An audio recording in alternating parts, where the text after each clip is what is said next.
When day came, the assembly of the elders of the people gathered together, both chief priests and scribes, and they led him away to their council and said, "If you are the Christ, tell us." But he said to them, "If I tell you, you will not believe, and if I ask you, you will not answer. But from now on the Son of Man shall be seated at the right hand of the power of God." So they all said, "Are you the Son of God then?" And he said to them, "You say that I am." Then they said, "What further testimony do we need? We have heard it ourselves from his own lips." Then the whole company of them arose and brought him before Pilate.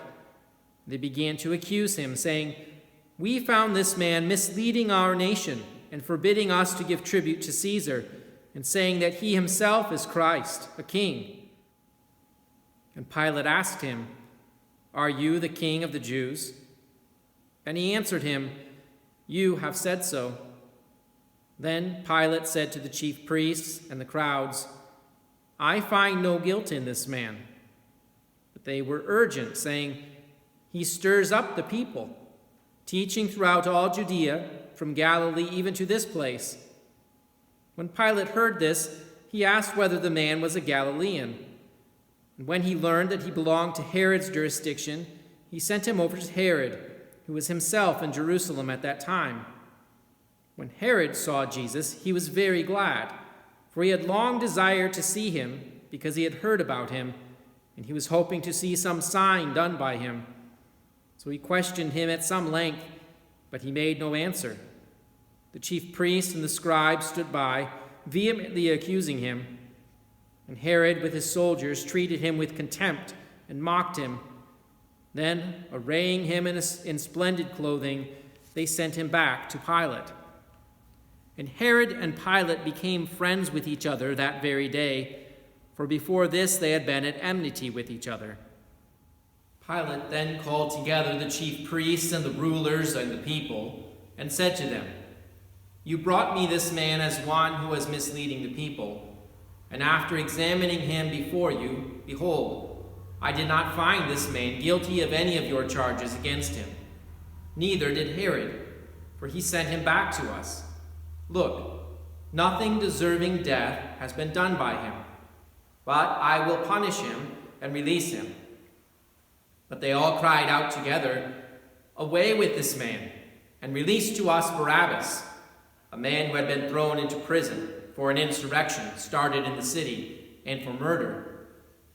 Pilate addressed them once more, desiring to release Jesus. But they kept shouting, "Crucify! Crucify him!"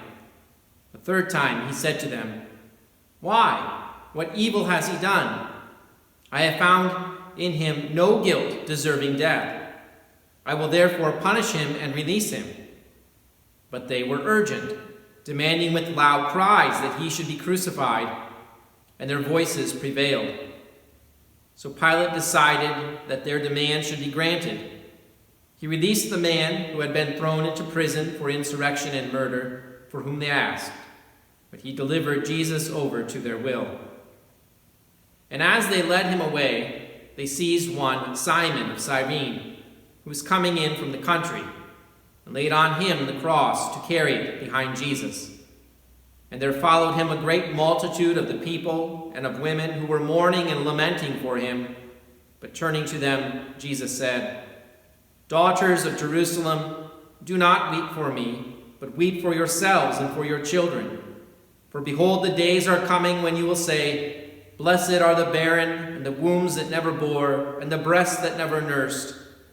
Then they will begin to say to the mountains, 'Fall on us,' and to the hills, 'Cover us.' For if they do these things when the wood is green, what will happen when it is dry?" 2 others, who were criminals, were led away to be put to death with him. And when they came to the place that is called the Skull, there they crucified him, and the criminals, one on his right and one on his left. And Jesus said, "Father, forgive them, for they know not what they do." And they cast lots to divide his garments, and the people stood by watching. But the rulers scoffed at him, saying, He saved others, let him save himself, if he is the Christ of God, his chosen one." The soldiers also mocked him, coming up and offering him sour wine and saying, "If you are the King of the Jews, save yourself." There was also an inscription over him, "This is the King of the Jews." One of the criminals who were hanged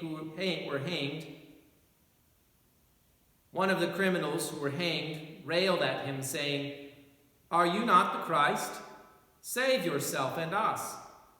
But the other rebuked him, saying, "Do you not fear God, since you are under the same sentence of condemnation? And we indeed justly, for we are receiving the due reward for our deeds. But this man has done nothing wrong." And he said, "Jesus, remember me when you come into your kingdom."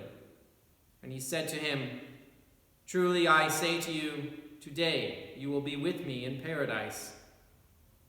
It was now about the 6th hour, and there was darkness over the whole land until the 9th hour, while the sun's light failed. And the curtain of the temple was torn in two. Then Jesus, calling out with a loud voice, said, "Father, into your hands I commit my spirit." And having said this, he breathed his last. Now when the centurion saw what had taken place, he praised God, saying, "Certainly this man was innocent." And all the crowds that had assembled for this spectacle, when they saw what had taken place, returned home, beating their breasts. And all his acquaintances and the women who had followed him from Galilee stood at a distance, watching these things. Now there was a man named Joseph from the Jewish town of Arimathea. He was a member of the council, a good and righteous man, who had not consented to their decision and action, and he was looking for the kingdom of God. This man went to Pilate and asked for the body of Jesus. Then he took it down and wrapped it in a linen shroud and laid him in a tomb cut in stone, where no one had yet ever been laid. It was the day of preparation, and the Sabbath was beginning. The women who had come with him from Galilee followed and saw the tomb and how his body was laid. Then they returned and prepared spices and ointments. On the Sabbath day they rested according to the commandment. This is the gospel of the Lord. Praise to you, O Christ.